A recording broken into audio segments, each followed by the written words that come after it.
자, 오늘 말씀의 제목은 성령 충만이라는 제목으로 하나님 말씀을 같이 나누도록 하겠습니다. 송구영신 때 하나님께서 송구영신 예배 때 주신 말씀을 좀 오늘 다시 한번 되새겨 보면, 술 취하지 말아라.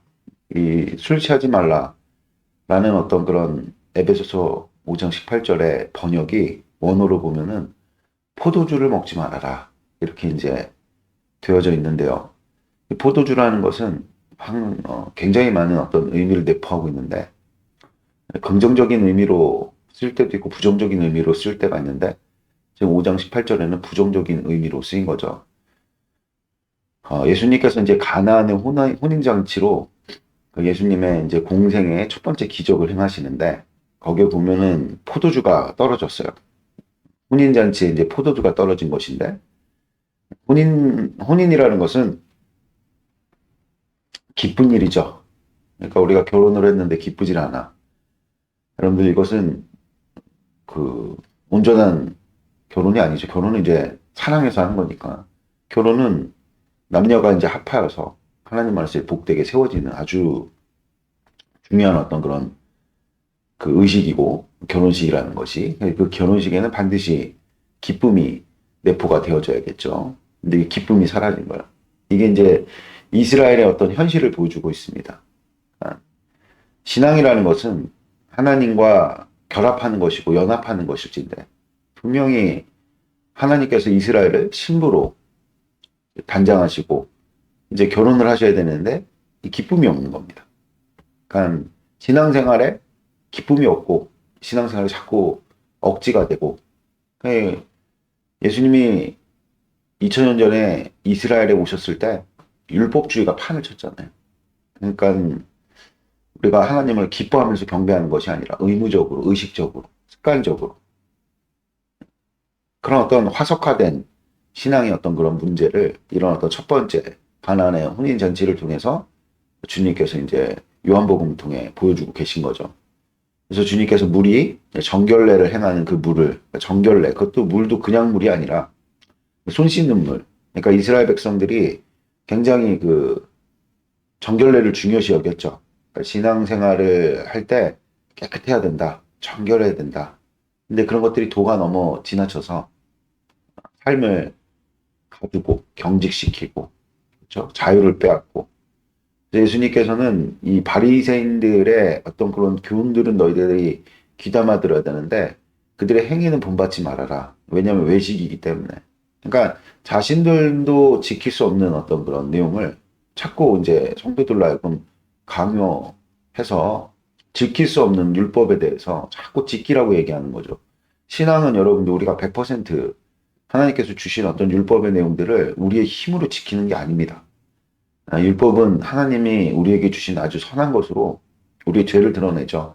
그 죄를 회개시키고 성령 하나님의 인도하심을 쫓아서 살아가게 우리에게 하나님께서 주신 선물인데, 그것은 이제 오용하는 거죠. 오용하는 거. 어쨌든 다시 돌아와서, 그렇게 이 포도주라는 것이 기쁨을 상징하기도 하는데요. 반대로는 그 기쁨이 타락하면 이제 그것이 쾌락이 되죠. 세상에 이 쾌락이라는 것을, 기쁨과 쾌락이 무슨 차이입니까? 기쁨은 다 같이 기뻐하는 겁니다. 아멘? 질이 다르죠. 쾌락은 나를 위한 거죠. 똑같이 뭔가 우리의 마음을 좋게 만드는 어떤 그런 내용이긴 한데, 전혀 그 안에 내포되어 있는 성질과 방향성은 다릅니다. 그러니까 기쁨이라는 것은 내 안에서 계신 우리 예수님께서 베푸시는 우리의 마음으로서 되게 널리 퍼져나가고 흘러가는 어떤 그런 속성을 가지고 있다면, 이 쾌락은 모든 것들을 끌어당기는, 그래서 예수님께서 물이 포도주를 변하게 하셔서 당신께서 그것을 막 벌컥벌컥 드시면서 좋다 이러신 게 아니잖아요. 당신을 위해서 물을 포도주로 바꾼 것이 아니라, 결혼식에 참여한 모든 사람들이 결혼식 기뻐야 되는데 포도주가 떨어졌잖아요. 그래서 그 기쁨을 어떻게 하시기 위해서, 더하시기 위해서, 다른 사람을 위해서 주님께서 그런 기적을 일으키셨죠.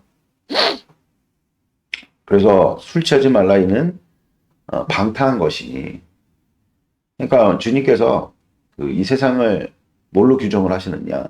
안목의 정욕과 육체의 정욕과 이생의 자랑, 탐심이죠. 그것을 총칭하면 그 탐심을 우상 숭배다. 이렇게 이제 사도 바울이 정의를 했단 말입니다. 그러니까 이 세상은 하나님을 떠나서 자기가 신이 되어져 아주 우상이 고도화돼 갖고 판을 치는 어떤 그런 세상을 우리가 살고 있는데, 이렇게 사람들이 하나님을 떠나고 자기를 숭배하는 삶의 핵심 가치 뭐겠어요? 그건 당연히 그것은 욕심이죠. 이번에도 이제 수능이 시험을 봤는데 수많은 어떤 그런 학생들이 성적을 잘 치렀음에도 불구하고 이 뭐 주요 대학의 이 공과 대학들이 굉장히 많이 고배를 맛봤다. 무슨 얘기냐? 예를 들면 우리나라에서 이제 서울대가 가장 좋은 학교잖아요. 근데 뭐 수시라든지 뭐 또 뭐 이제 해갖고 합격을 했을 거 아닙니까? 그런데 이제 원래 이제 서울대는 꼭지점에 있는 학교이기 때문에 거기에서 이제 정원이 빠져나가면 안 되는데, 많은 이제 친구들이 수능에 이제 점수를 좋게 받고 나서 뭐 그 주요 대학에 이제 서울대학에 뭐 공대, 공과대학 이런 과들이 비는 현상이 이제 벌어지게 되는 거죠. 그래서 이걸 이제 공대가 참패를 맛봤다. 그러니까 모든 이제 성적이 좋은 친구들이 다 의대를 지금 지원하는 이런 현상을 지금 보여주고 있다는 거죠. 그만큼 이제 의사가 우리가 살아가는 이 시대에는 굉장히 각광받는 그런 어떤 직업인 것 같아요. 제가 근데 송영신 때도 말씀드렸던 것처럼 김남은 형제 친구들 중에 의사들이 꽤 있대요. 동생분도 의사시고 공부를 굉장히 열심히 하고 그랬는데, 이제 이분들이 수입이 좋은 건 알겠대요, 자기가. 김남은 형제 말씀에 의하면 그래요. 근데 그게 그렇게 수입이 많다고 해서 행복하다거나 그렇진 않다. 오히려 너무 고생스럽고 찌들어 사는 것을 자기가 보게 된다. 그러면서 김남은 형제님이 하여튼 유교미가 있어서 그런지 한국의 교육에 굉장히 관심이 많은데 이 교육 구조가 굉장히 잘못됐다. 열심히 일해가지고 열심히 공부해서 높은 대학에 가도 좋은 어떤 성적을 거둬서 좋은 대학에 가도 결국에는 뭐 대기업 같은 데 다니는 거 아니에요. 근데 그 대기업 다니는 게 행복의 가치가 아닌데 왜 이렇게 거기에 혈안인지 모르겠다. 뭐 이런 식의 이제 말씀을 하신 적이 굉장히 일리 있는 어떤 그런 말씀인 것이죠. 그러니까 우리가 인생을 이렇게 살아갈 때 내가 나만을 위해서 탐욕적으로 살면은 많은 어떤 성과도 이루고, 또 그렇게 이기적으로 살 때 뭔가 욕심을 부리면서 살 때 많은 재화들을 얻고 산다. 이런 것들이 이제 일반으로 사람들에게 알려져 있지만 사실 그 안에 행복이 있는가? 여기에 대해서는 아무도 장담을 할 수가 없죠. 그런 삶이 행복을 담보하고 있지는 않단 말입니다. 예. 그래서 우리가 참 행복해져야 되는데 또 평안해져야 되는데 뭐 얼마 전에는 그런 어떤 가치를 담은 어떤 드라마의 주인공으로 굉장히 많은 사람들에게 회자가 됐던 아주 인기의 절정에 있고 모든 것들을 다 가졌다고 하는 어떤 그런 남자 배우가 안타깝게 이제 세상을 떠나는 어떤 그런 일들이 있었어요. 그러니까 그분도 참 다 가졌는데 그 안에 그러니까 결국엔 뭐가 없었다. 평안이 없었다. 행복이 없었다. 드라마는 그렇게 참 멋지게 잘 찍어놨는데 결국 그의 인생이 증명한 것은 무엇이냐? 나에게 평안이 없었다. 그렇죠? 그러니까 우리가 탐심이 넘쳐나는 이 세대 속에서 이 세상이 그 탐심을 중심으로 제한하는 어떤 그런 가치대에 끌려 살다 보면은 여러분들 우리 안에 만족이나 평안이나 행복은 다 소실됩니다. 그래서 우리가 그러면은 우리가 이 땅을 불행하게 살라고 주님께서 우리를 부르셨냐? 절대 그렇지 않습니다. 하나님께서는 이스라엘 백성들을 부르신 후에 가나안에 입성하기도 전에 이스라엘이여 너는 행복한 사람이로다. 이거는 주님이 선포하셨기 때문에 여러분들 우리 인생은 행복해야 된다. 그럼 뭐가 어떻게 하면 우리가 행복한 인생을 살 수 있느냐? 그래서 송영시 때 제가 잠깐 영상을 틀어드렸는데 이제 신들러라는 사람이 어떤 리스트를 만들어서 유대인들을 많이 구했잖아요. 근데 이제 종전이 되고 독일이 항복하는 그런 순간이 딱 벌어지게 되니 이전까지 악행을 일삼았던 이 독일의 주요 권력자들이 다 처단을 당하는 상황 속에서 보복을 당하는 상황 속에서 아무래도 그랬겠죠. 거의 600만이 넘는, 그러니까 한 민족을 거의 말살시키려고 했던 그런 만행을 저질렀기 때문에 할 말이 없는 거 졌기 때문에 그런 어떤 심판의 때가 여러분들 우리 인생에도 찾아오죠. 근데 그때 신들러는 어땠습니까? 유대인들에 둘러싸여. 유대인들이요, 참 독한 사람들입니다. 이 사람들이 이제 독일이 힘이 약해지고 패전국이 되니 이전에 악행을 일삼았던 사람들을 보복하는데 그 보복하는 내용들을 또 만든 영화도 있더라고요. 아주 치밀하고 어떤 측면에서는 좀 잔악할 정도로 아주 그냥 철저하게 보복을 할 때 마치 여러분들 여리고성의 모든 족속들과 숨쉬는 것들을 진멸할 때 라합과 그 가족이 건짐을 받았던 것처럼 이 신들러는 수많은 유대인들 가운데 둘러싸여 있었는데 그 유대인들의 어떤 그런 복수심과 증오 가운데 둘러싸여 있는 것이 아니라 애환과 그리고 또 무엇입니까? 고마움과 감사와 또 뭐 말로 형용할 수 없는 그 애틋함으로 둘러싸여 있는 그런 어떤 장면을 우리가 봤잖아요. 그 가운데서 신들러가 이런 고백을 하죠.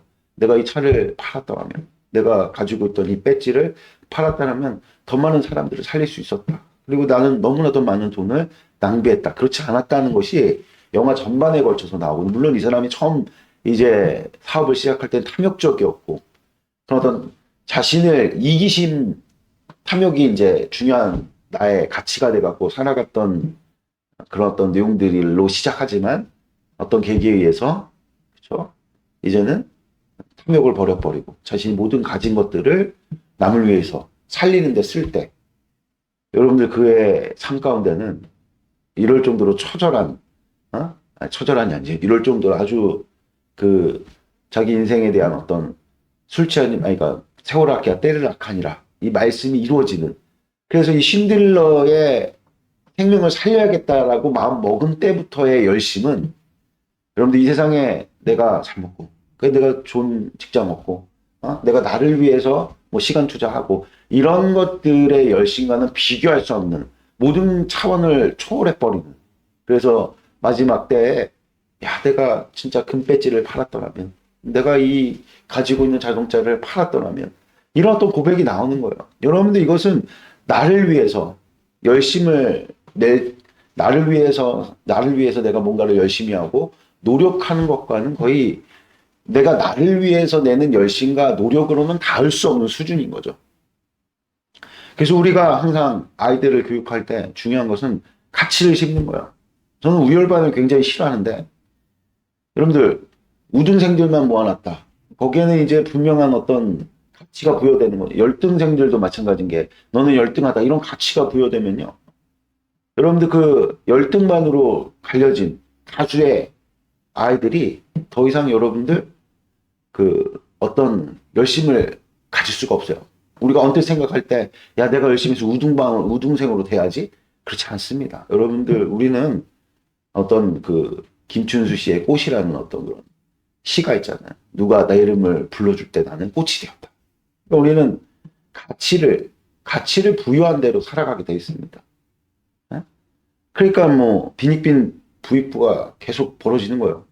야, 너는 우등생이니까 그렇게 가치가 부여됐으니까 나는 우등생이지. 그냥 거기 내가 우등생이라는 여러분들 가치가 부여되어서 살아가는 그 열심과 나는 열등하니까 우등생으로 가야지 하면서 열심히 하는 그 열심과는 질이 다른 거예요. 차원이 다른 거예요. 절대로 여러분들 후자가 전자를 따를 수가 없습니다.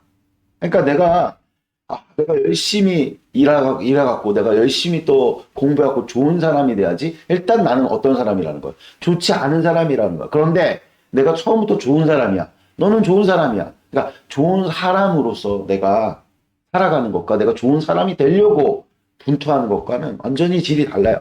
시작점이 다르다는 거예요. 시작점이. 그래서 여러분들 우리는 들어야 됩니다. 우리가 누구인지. 그게 이제 성령 충만이라는 거예요. 성령 충만은 다른 게 아닙니다. 주님의 생각과 마음으로 가득 찬 상태를 의미하는 거죠.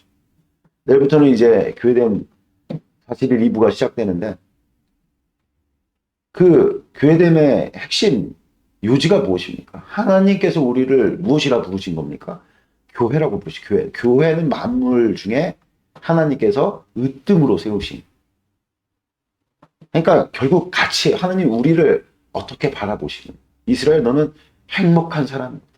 이 말씀을 우리가 들을 때 여러분들 행복한 사람으로서 우리가 인생을 사는 것과 행복해지려고 막 분투하며 사는 것은 다시 한번 말씀드리지만 질이 다릅니다. 이 노력과 열심의 질이 다릅니다. 어떤 뭐 드라마의 내용처럼 그 대사처럼 노력과 어떤 열심의 질이 다른 거죠. 내가 나를 어떻게 평가하고 있는가. 세상은 나를 어떻게 값을 매기는가. 여러분들 선택하셔야 되는 거다. 하나님이 우리를 어떤 가치로 말씀을 하시는가. 근데 세상이 나를 어떤 가치로 이야기하는가. 세상은 계속해서 뭐라고 얘기하냐면 야 너는 불행해. 야 너는 지금 괜찮지 않아. 그러니까 너가 행복해져야 되지 않겠어? 괜찮아져야 되지 않겠어? 그래서 세상에서 우리에게 종용하는 채찍질이라는 것은 괜찮아지는 것, 행복해지는 것. 여러분들 성경은 그렇게 이야기하고 있지 않아요. 너는 행복해. 너는 지금으로도 충분해. 그래서 지금 놀라는 건 아닙니다. 근데 지금 너는 완전해. 그러니까 행복하고 충분하고 완전하다. 이게 우리를 향한 주님의 메시지인데 그러면은 그 메시지를 들은 우리가 아이고 나는 이제 충분하구나. 행복하구나. 아이고 나는 이제 완성됐구나. 이러고 그냥 안주하는 것이 아니라 그렇지 나는 행복한 사람이지. 그러면 이제 행복한 자로서의 어떤 존재, 향연이 있을 거 아닙니까? 우리 존재를 내뿜는 어떤 가치들이 있잖아요. 그게 뭐냐? 그게 살리는 거야. 살리는 거야. 너는 이제 충분하니까 너는 이제 나누어줘야 되잖아. 너는 이제 완전하니까 온전치 못한 사람들을 도울 자다. 이런 격이 다른 인생의 비전을 품게 하는 것이 말씀이다. 그래서 너희들은 그 말씀이신 그렇죠? 영을 따라가. 살리는 것은 영이니 육은 무익하다. 그러니까 육으로 사는 거. 탐욕적으로 사는 거. 열심히 살아봐야 여러분들 그냥 나 좋은 일밖에 안 하는 거. 무가치하다는 무가치하다. 하나님 앞에서 그것은 가치가 아니라 생명이 아니라 죽음이고 무가치다. 이것을 오늘 주님께서 우리에게 가르쳐 주시는 것이죠. 그래서 그 영화에 보니까 탈무드에 나온 글귀라 그러면서 반지를 하나 주잖아요. 한 사람을 살리는 것이 여러분들 세상을 구원하는 일이다. 할렐루야. 이것이 우리를 향한 주님께서 2024년도에 맡기신 가장 큰 인생의 방향이요. 그렇죠? 메시지다. 그래서 이것을 여러분들이 품어 성령 충만을 받아라. 내일부터는 이제 교회된 40일 우리가 선포하고 그것을 또 듣고 선포하고 또 듣고 그래서 말씀으로 충만한 20일을 보낼진데 그 20일 동안에 여러분들이 인격적으로 너는 행복한 사람이다. 너는 가치 있다. 너는 이 땅 가운데 탐욕으로 살 자가 아니라 너만을 위해서 살 자가 아니라 그리스도께서 행하셨던 것처럼 나보다 남을 낮게 여기고 어디든지 넌 생명이 있으니 나눠주는 자가 되고 그리고 돕는 자가 되고 세우는 자가 되는 것이다. 라는 이 말씀이 마음 가운데 새겨지셔서 여러분들이 2024년은 어떻게 시작할까요? 출발점이 다르다 그랬죠. 여러분들의 열심과 여러분들은 어찌됐든 간에 뭐 열심히 살 겁니다. 또 여러분들은 노력하면 살 거예요. 근데 여러분들의 노력과 열심이 여러분들을 여러분들만을 위한 것인지 아니면 하나님께서 나에게 허락하신 여러분들의 바운더리 내에서 누군가를 돕고 누군가를 살리고 세우는 그런 어떤 시작점이 될 것인지를 여러분들이 분명하게 선택하셔서 여러분들 행복한 자로서 2024년을 구가하시는 여러분이 되시기를 주 예수 그리스도 이름으로 축복드립니다. 기도드리겠습니다. 하나님 아버지 감사합니다. 오늘 선포된 말씀 우리 가운데 이루어 주셔서 우리가 세상에 취해서 세상 메시지에 휘둘리는 것이 아니라 성령 하나님의 충만한 가운데 아버지께서 우리에게 주시는 아버지 그 가치 아버지께서 우리에게 주시는 그 사명 언제나 살리는 자리에 누군가를 돕고 세우는 자리에 우리가 있어 아버지 정말 현격하게 그 출발점이 다른 그 인생을 아버지 이 세상 가운데 복되게 살면서 아버지를 나타내는 드러내는 당신의 백성들 되실 때 축복 더해 주시옵소서. 감사합니다. 부활의 주님 되신 예수님의 이름으로 기도드렸습니다. 아멘. 네, 마쳤습니다.